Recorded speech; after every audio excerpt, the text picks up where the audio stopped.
რუსულმა საოკუპაციო ძალებმა ხერსონის ოლქი დაბომბეს, რასაც მსხვერპლი მოჰყვა. სამოქალაქო ობიექტებს ოკუპანტებმა უკრაინის სამხედრო წინსვლის ფონზე შეუტიეს.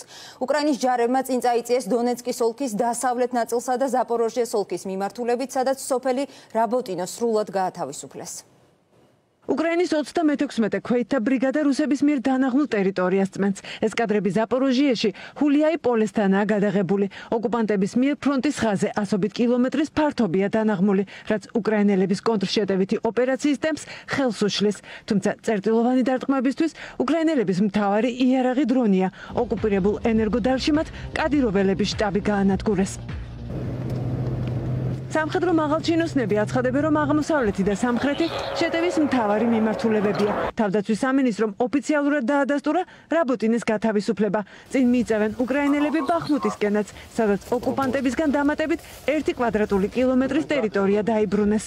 ბახმუტის სამხრეთ ფლანგზე წინ მივიწევთ. გასულ კვირას იქ კიდევ 1 კვადრატული კილომეტრი გავათავისუფლეთ. დაკავებულია მთავარი სიმაღლეები, რაც ჩვენს ძალებს დომინირების საშუალებას აძლევს. ამ მიმართულებით საერთო ჯამში უკვე 44 კვადრატული კილომეტრია გათავისუფლებული. სამხრეთი უკრაინელი სამხედროების შეტევის მთავარი მიმართულებაა და იქ ოკუპანტები თავდაცვით პოზიციაზე არიან. გათავისუფლებულია რაბოტინოც და მტრის წინააღმდეგობის მიუხედავად უკრაინის ძალები ნოვოპოკროვსკისკენაც წინ მიიწევენ.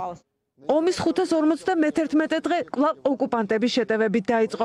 იერიშები რუსებმა სამოქალაქო ობიექტებზე მიიტანეს კრივი-რიგში, დნეპროპეტროვსკში, ხერსონსა და პოლტავაში.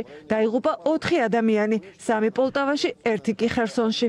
რუსებს აქვთ განსაცვლელი ამოცანები, სამიზნეები და ობიექტები, რომელთა განადგურებასაც ცდილობენ. ამჯერად ეს პოლტავის ოლქში სამოქალაქო ობიექტი იყო და იქ რაკეტების შავი ზღვიდან გაუშვეს.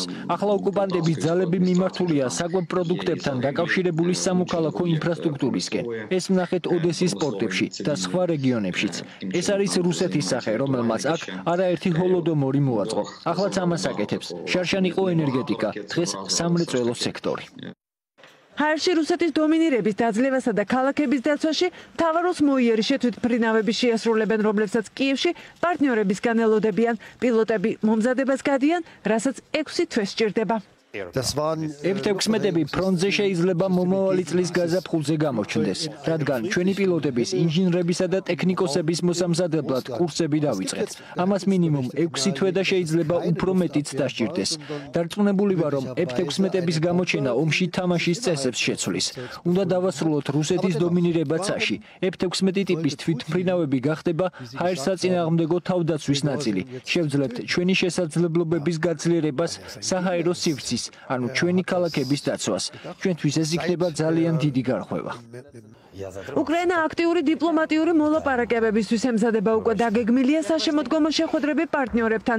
ამ პერიოდში საზღვარგარეთულ ვიზიტებს გეგმავს ვლადიმერ პუტინიც. დღეს ამის შესახებ დიმიტრი პესკოვმა განაცხადა, თუმცა სიაში თურქეთი არ არის. ცნობილია, რომ 8 სექტემბერს სოჩში პუტინთან შესახვედრად ჩასვლას თავად თურქეთის ლიდერი გეგმავს.